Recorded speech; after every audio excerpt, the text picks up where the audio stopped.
Can I sue someone for taking money out of a joint account? A joint bank account is one that is registered in the names of two people, each of whom has complete control over it. In other words, either party can deposit or withdraw money without seeking permission from or even informing the other party. If your spouse took money out, it was most likely lawful. Individual accounts are sometimes treated as joint accounts by married couples.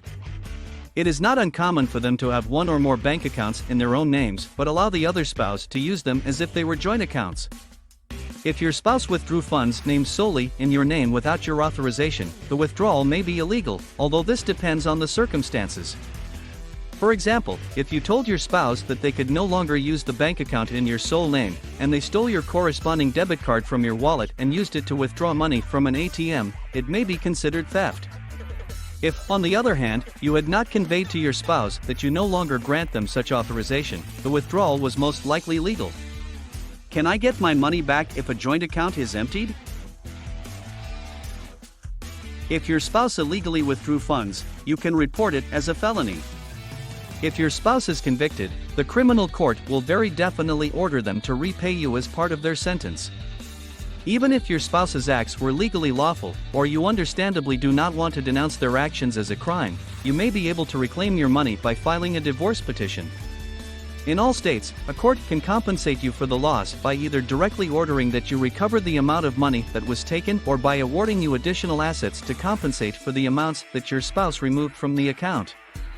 The specific alternatives available are determined by the legislation in your jurisdiction. Consider why the money was taken. If your spouse's money withdrawal was legal, whether the divorce court compensates you for the loss will be determined by the reason for the withdrawal. If the funds were used to pay joint debts, marital bills, or for the needs of your children, the court is unlikely to compensate you, even if you did not consent to your spouse's use of the assets. If, on the other hand, your spouse spent the money on an extravagant vacation around the world, they will almost certainly find a way to compensate you for the loss.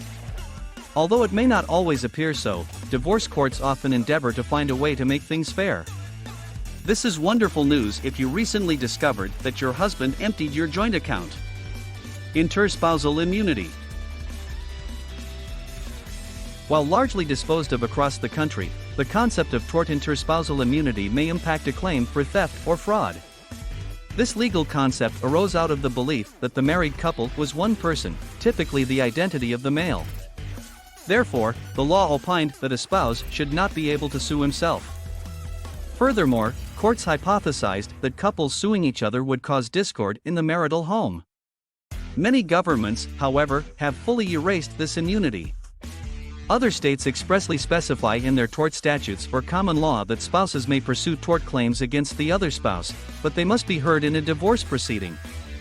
Other courts enable such claims to be made throughout the marriage. Others distinguish between purposeful torts, such as conversion and battery, and unintentional torts, such as those arising from negligence claims. Fraud.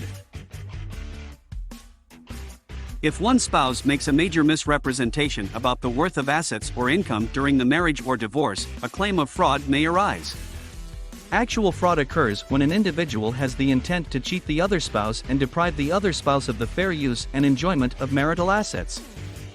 Alternatively, constructive fraud may be charged, which means that there was no malice intended but that the spouse should have understood that the conduct would fool the other spouse.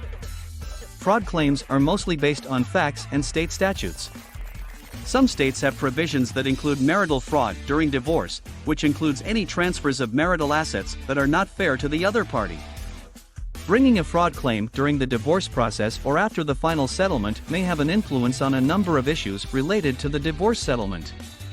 It can, for example, affect the amount of spousal support awarded. Furthermore, rather than treating it as a 50-50 ownership under community property rules, some courts may transfer the entire value of the asset that has been hidden or disposed of to the injured spouse.